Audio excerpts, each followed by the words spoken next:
Jabatan Kapolres Syederlun setelah berhasil mengungkap kasus sabu dan menangkap 2 tersangka beberapa waktu lalu, Kapolres Biren AKBP Jatmiko bersama belasan personil Satres Narkoba pada Senin 22 Januari 2024 menerima piagam penghargaan. Piagam penghargaan diserahkan PJ Bupati Biren Aulia Sofyan kepada Kepala BNNK Biren AKBP Trisna Sapariyandi dalam acara resmi di lapangan Mapolres Biren. Dalam upacara resmi tersebut dihadiri seluruh personil Polres Biren, PJ Bupati Biren bertindak sebagai inspektur upacara.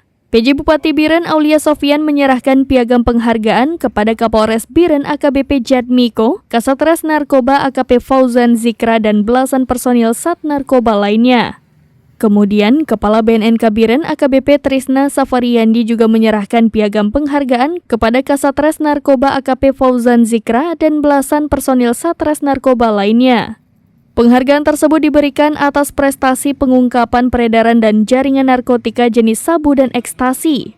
Sebagaimana diberitakan sebelumnya, jajaran Polres Biren berhasil menangkap seorang warga Simpang Mamplam dan seorang warga Jenib Biren pada pukul 5 waktu Indonesia Barat Senin 8 Januari 2024 setelah diintai sejak sepekan lalu.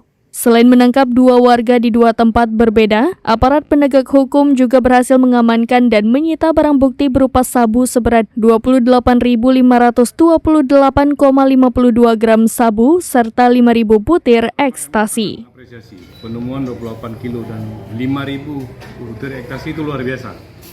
Bisa mempengaruhi jutaan orang Pak Kapolres ya? Pak. Jutaan. Jadi memang ini patut diapresiasi dan memang sudah seharusnya kita apresiasi yang menjadi pemicu bagi Polres-Polres dan BNNK yang lain untuk mengungkap kejadian seperti ini. Kita sangat mensupport kegiatan Pak Kapolres. Dari Biren, Yusmandin Idris, serambinews.com. Download Tribun X sekarang, menghadirkan lokal menjadi Indonesia.